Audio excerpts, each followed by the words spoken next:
미국 국무부가 술렁이고 있습니다. 세계 각국의 재난을 예언한 한 중국 소년. 그의 입에서 나온 건 믿기 힘든 나라의 이름이었습니다. 이건 한국을 무시한 대가입니다. 처음엔 누구도 귀 기울이지 않았습니다. 하지만 예언이 하나씩 현실이 되자 미국은 즉시 비공식 대응에 나섰습니다. 그리고 그 조사에 투입된 한 남자, 전 세계를 전략으로 움직이던 외교 자문관은 한국 앞에서 무너지고 말았는데요. 그 누구도 예상하지 못한 충격적인 이야기.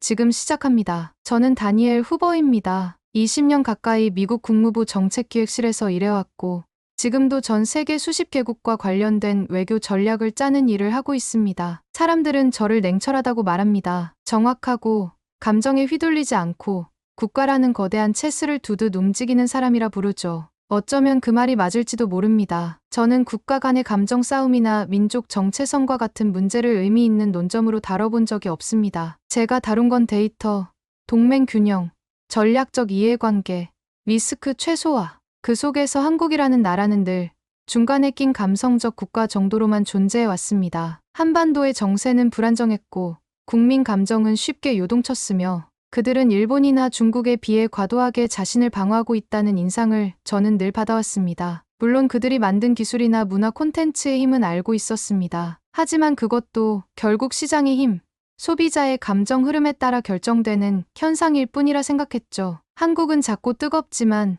전략적으로 큰 의미는 없다. 그게 제가 가진 모든 판단이었습니다. 하지만 그 모든 생각이 흔들리기 시작한 건 2024년 봄. 중국 광동성에서 발생한 그 일 이후부터였습니다. 그때까지만 해도 저는 몰랐습니다. 한 소년이 내게 말한 단 한 문장이 내가 믿어왔던 세계를 완전히 뒤엎게 될 줄은요. 수많은 국가 중에서도 한국이라는 나라가 그토록 중요한 의미를 가질 수 있다는 사실을 전혀 깨닫지 못했던 것입니다. 국무부 내 최고의 분석가라 불리던 제가 작은 나라 하나의 가치를 제대로 보지 못했던 것이죠. 국제관계란 결국 힘의 역학과 경제적 이익, 군사적 우위로 귀결된다고 믿어왔습니다. 그 속에서 한국은 그저 지도 위의 작은 점, 강대국 사이에 끼인 조그만 존재에 불과했죠. 베이징, 도쿄, 모스크바, 워싱턴, 그 거대한 중심지들 사이에서 별 의미 없는 중간 지대라고만 생각했습니다. 그런데 이제 와서 깨닫게 되었습니다. 제가 얼마나 잘못된 시각으로 세상을 바라보고 있었는지를요. 모든 것은 그날 그 소년을 만나면서 시작되었습니다. 2024년 봄, 중국 광동성 일대에 전례 없는 집중호우가 쏟아졌습니다. 총 누적 강수량은 1800mm, 댐이 무너졌고 전력망은 마비됐고 도시는 순식간에 검고 깊은 물속으로 잠겼습니다. 유엔은 이를 21세기 최대의 도시명 재난으로 분류했고 저는 미국 국무부를 대표해 현지 협력 회담과 국제 지원의 조율을 맡게 되었습니다. 도착한 현장은 말 그대로 지옥 그 자체였습니다. 아이의 신발이 물 위에 떠다니고 가로등 아래엔 휴대전화 불빛을 켜놓고 실종자를 기다리는 가족들이 울고 있었습니다. 그런데 현장 브리핑 중 이상한 보고가 하나 들어왔습니다. 차관급 회의에서 언급된 예지 능력 보유 소년입니다. 이 사태를 일주일 전 정확히 예고했습니다. 처음엔 흘려들었습니다. 중국 내정보 조직의 과장일 수 있다고 생각했습니다. 하지만 구체적 예언 내용과 예측된 시간표, 강도, 구조 지점까지 놀랍도록 정확하게 일치하고 있었습니다. 그 소년은 지린성에서 태어난 아이였습니다. 정부 고위층만 접근 가능한 모종의 연구소에서 예외적 통찰력을 지닌 케이스로 관리되고 있다고 했습니다. 처음 그를 만났을 땐 마치 기계 같은 눈빛을 하고 있었습니다. 표정 하나 없이 말했습니다. 이건 단순한 홍수가 아니에요. 하늘이 한국을 무시한 죄를 묻고 있는 겁니다. 그 말을 듣는 순간 회의실에 있던 사람들의 분위기가 싸늘하게 바뀌었습니다. 한국이라고? 누군가 피식 웃었고 누군가는 고개를 젓고 나갔습니다. 하지만 저는 그 말이 뇌리에 박혔습니다. 왜 한국이라는 단어가 이 사태의 중심에 등장한 걸까? 논리적으로는 설명되지 않았지만 무언가 거대한 흐름이 제 판단 바깥에서 움직이고 있다는 예감이 들었습니다. 그리고 그 감각은 단지 직감만이 아니었습니다. 그날 이후 그 소년의 말이 두 번 더 현실이 되었습니다. 예정된 대지진, 통신망 마비 사태, 특정 지역의 탈출 경로 붕괴까지 모든 게 그 아이의 입에서 먼저 나왔습니다. 그리고 소년은 늘 조용히 말했습니다. 모두 한국을 경시한 대가입니다. 예언이 현실이 되기까지 걸린 시간은 단 72시간이었습니다. 지린성 북부, 그 소년이 구조라인이 끊길 것이라 예고한 정확한 지역에서 산사태로 9호 수송로가 붕괴됐습니다. 화물차 2대가 매몰됐고 구조 인력 중 7명이 연락이 끊겼습니다. 저는 머리를 쥐고 앉았습니다. 혹시 우연이 아닐까? 사고는 항상 발생하는 법이니 과하게 해석하는 것일 수도.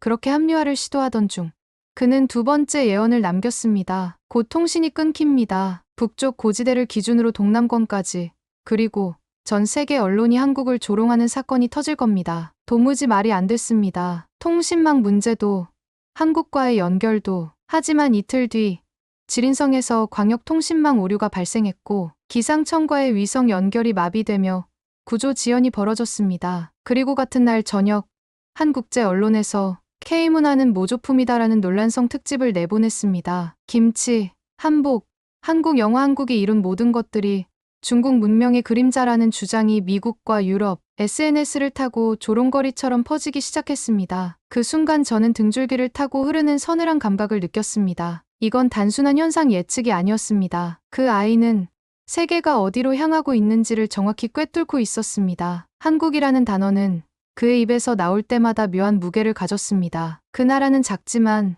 너무 많은 것을 품고 있어요. 그래서 사람들은 그것을 모른 척하려 하는 거예요. 그래서 하늘이 대신 주의를 주고 있는 겁니다. 그 말이 자꾸 머릿속에서 맴돌았습니다. 저는 그날 밤 책상 위에 쌓아두기만 했던 한국 관련 외교 보고서들을 꺼내기 시작했습니다. 외면했던 문서들, 피상적으로만 읽었던 단어들, 한 번도 진심으로 들여다본 적 없던 내용들. 그 속에는 우리가 놓치고 있었던 어떤 작지만 깊은 울림이 담겨 있었습니다. 그리고 그날 저는 처음으로 스스로에게 이런 질문을 던졌습니다. 나는 지금까지 한국이라는 나라를 한 번이라도 제대로 이해해보려 했던 적이 있었던가? 그날 밤 저는 책상 위에 쌓인 한국 관련 외교 분석 보고서들을 다시 펼쳐 들었습니다. 솔직히 말하자면 그 문서들은 그동안 제 책장에서 가장 먼 서랍의 자리에 있었습니다. 보고서엔 익숙한 단어들이 적혀 있었습니다. 차드 갈등, 동북공정, 위안부 문제, 문화기원 분쟁하지만 지금 다시 읽는 그 문장들은 마치 처음 보는 내용처럼 다가왔습니다. 우리는 늘 이렇게 말했습니다. 민족 감정은 전략적으로 별 의미 없다. 작은 국가는 흔들림이 심하니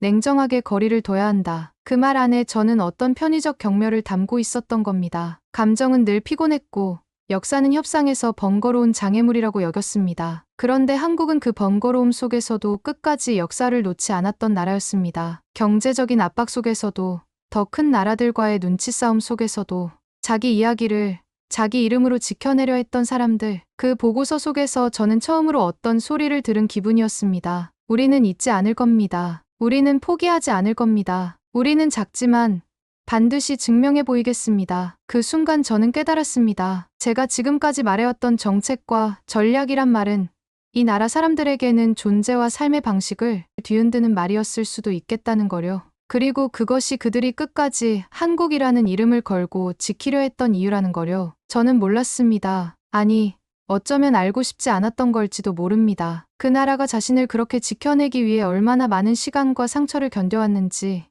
그리고 그 안에 어떤 정신이 남아 있었는지, 그 모든 걸 저는 그냥 불편한 감성으로 넘겨버렸습니다. 그 밤, 책장을 닫으며 저는 처음으로 제 스스로에게 정직해졌습니다. 나는 외교관이기 전에 한 인간으로서 너무 많은 것을 외면하고 살았구나. 그 회의는 어느 때보다 평소와 다르지 않게 시작됐습니다. 서로 익숙한 서류를 돌려 읽고 예상 가능한 국가별 전략 보고서가 줄줄이 이어졌습니다. 그리고 마침내 제 차례가 왔습니다. 저는 준비한 문서를 천천히 펼쳤고 주변의 시선이 내게로 향하는 걸 느끼며 처음으로 입 안에서 망설임이라는 감정을 삼키고 말문을 열었습니다. 이번 중국 재난을 통해 우리는 기존 외교 전략의 근본을 다시 점검해야 합니다. 특히 한국이라는 국가에 대해 지금껏 우리가 얼마나 편협한 시각으로 접근해왔는지 진지하게 돌아봐야 할 시점입니다. 말을 마치자 잠깐의 정적이 흐르고 곧이어 회의장 안에선 얇은 웃음소리가 퍼졌습니다. 설마 저 예언 소년 이야기를 진지하게 받아들이는 건가요? 한국이 세계의 핵심이라도 된다고 생각하십니까? 그 민족은 늘 감정으로 국제사회를 불편하게 만들었죠. 말끝마다 섞여 나오는 비웃음.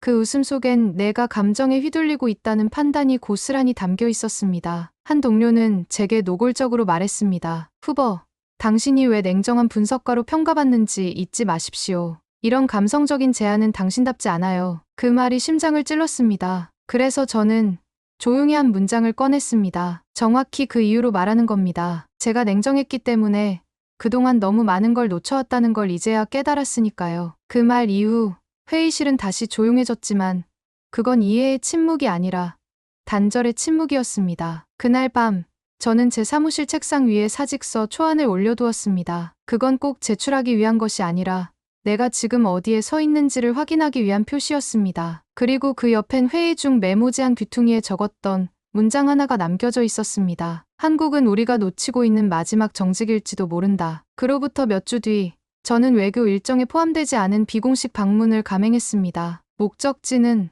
서울. 공식적인 이유는 자료 수집이었지만 제 마음 깊은 곳에서는 그 나라를 눈으로 직접 확인하고 싶다는 어쩌면 처음으로 갖게 된 감정적 동기였습니다. 서울의 첫 인상은 놀라웠습니다. 복잡했지만 질서가 있었습니다. 바빴지만 그 안에 여유가 숨쉬고 있었습니다. 한강공원에서 만난 노부부는 텀블러에 따뜻한 차를 담아 나눠주며 이렇게 말했습니다. 누군가가 추우면 내 것도 따뜻하지 않습니다. 지하철 안 한 학생이 노인을 위해 자리를 비우고 자신은 몇 정거장을 더 서서 가는 장면, 도서관 안 누구의 지시 없이 책장을 정리하고 있는 청년들.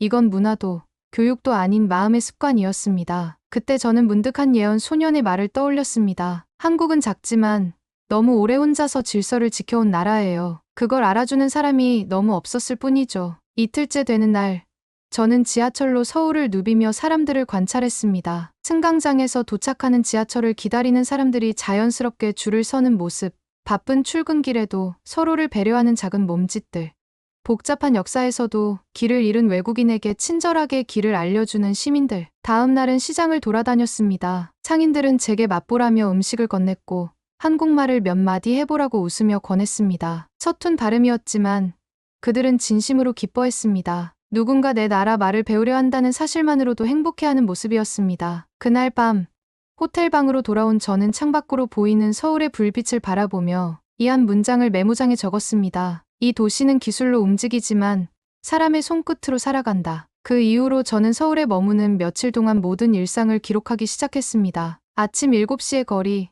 점심시간의 회사 식당, 밤 10시 지하철 끝칸의 풍경, 그리고 그것들을 정리해 하나의 문서로 만들었습니다. 제목 대한민국 리셋 보고서. 두제 작지만 정숙한 나라가 세계에 가르쳐주는 것들. 그 보고서엔 제가 경험한 한국의 일상, 한국인이 가진 질서와 배려, 그리고 세계 속에서 그들이 감내한 무시의 시간들이 담겼습니다. 저는 이 문서를 국무부 내 전략 외교 게시 시스템에 올렸고 동료 몇 명에게 공유했습니다. 처음엔 반응이 없었습니다. 그런데 며칠 후 미국 외교저널의 한 기자가 제 보고서를 인용한 칼럼을 냈고 이제는 한국의 정신을 배워야 할 때라는 제목으로 퍼지기 시작했습니다. 생각지도 못한 공감이었습니다. 저는 알 수 있었습니다. 이건 전략이 아닌 사람의 언어였기 때문입니다. 그 후 한 주가 지나고 보고서는 여러 사람의 손을 거쳐 상부에까지 전달되었습니다. 그리고 놀랍게도 상원 외교위원회의 한 의원이 이를 언급하며 우리는 지금까지 외교의 본질을 놓치고 있었다는 발언을 했습니다. 보고서가 퍼지는 동안 저는 계속해서 한국에 대한 자료를 모았습니다. 역사책, 문화연구 자료, 그리고 특히 한국이 국제사회에서 받았던 압력과 무시에 관한 문헌들을 찾아 읽었습니다. 그 과정에서 깨달았습니다. 한국이 보여온, 그리고 지금도 보여주고 있는 회복 탄력성과 품위는 결코 우연이 아니라는 것을요. 그것은 깊은 역사와 문화 속에서 형성된, 그리고 수천 년 동안 이어져 온 정신이었습니다. 제 책상 위에는 이제 새로운 프로젝트가 놓여 있었습니다. 작은 나라의 큰 목소리 한국에게 배우는 국제 질서의 재구성. 누구도 관심 갖지 않을 것 같았지만 저는 알고 있었습니다. 이 내용이 필요한 시대가 오고 있다는 것을요. 워싱턴으로 돌아온 제 일상은 같았습니다. 책상엔 늘 하던 전략 문서가 놓여 있고 회의는 똑같이 반복되고 있습니다. 하지만 저는 예전의 제가 아니었습니다. 회의에서 누군가가 한국을 작은 플레이어라 언급할 때면 저는 조용히 이렇게 말합니다. 작은 나라가 세상을 움직이는 건 결코 군사력이나 자원 때문이 아닙니다. 그들이 지켜낸 정신 때문입니다. 이제 저는 한국을 단지 전략의 변수로 보지 않습니다. 그곳은 세상의 중심이 되려 하지 않았지만 세상이 잊지 말아야 할 중심을 지켜낸 나라입니다. 그곳에서 저는 배웠습니다. 정직이 전략보다 강하다는 것을, 신뢰가 체결보다 오래간다는 것을, 그리고 정신은 언제나 조용히 그러나 반드시 남는다는 것을. 그들이 크지 않아도 세상이 그들을 주목하는 이유는 하나였습니다. 작지만 정직하게 그 방식으로 끝까지 살아냈기 때문입니다. 저는 전략을 믿던 사람이었습니다. 국가 간의 감정은 피곤하고 작은 나라의 목소리는 주변부의 소음처럼 느껴졌습니다. 하지만 한국은 그 소음 속에서도 자신의 중심을 끝까지 지켜낸 나라였습니다. 절차를 지키고 역사를 포기하지 않고 정직하게 살아가는 방식, 그건 계산으로는 설명되지 않는 사람의 이야기였습니다. 한국은 저에게 열린 마음을 가지는 법을 알려주었고 제가 애써 외면해온 편견과도 마주하게 해주었습니다. 지금 저는 그 마음을 담아 진실된 기록을 남기려 합니다. 얼마 전 저는 제 커리어에서 가장 중요한 결정을 내렸습니다. 아시아 태평양 지역 정책 책임자로서 한국형 외교 모델을 공식 제안한 것입니다. 작은 나라가 품위와 원칙을 지키며 세계와 소통하는 방식에 관한 내용이었습니다. 놀랍게도 그 제안은 여러 부서로부터 긍정적인 반응을 얻었습니다. 그리고 조만간 우리는 한국과 함께 새로운 외교 패러다임을 구축하기 위한 첫 회의를 시작할 예정입니다. 이 모든 것을 가능하게 해준 한국에 감사를 표합니다. 오늘 사연에 대한 여러분의 생각을 댓글로 남겨주세요. 감동문클에서는 여러분의 소중한 마음을 모아 사연 주인공들에게 전해드리고 있습니다. 여러분 주변에 감동적이거나 재미있는 실제 사연들을 제보받고 있으니 언제든 저희 공식 메일로 제보해주세요. 오늘 들려드린 사연에 공감하셨다면 구독과 좋아요 눌러주시고 주변 분들과도 공유해주세요. 여러분의 작은 관심과 응원이 더욱 좋은 콘텐츠를 만드는 데 큰 힘이 됩니다. 오늘도 여러분의 하루의 작은 즐거움이라도 되었기를 바라며 지금까지 감동문클이었습니다. 끝까지 시청해주셔서 감사합니다. 다음에 더 감동적인 사연으로 찾아뵙겠습니다.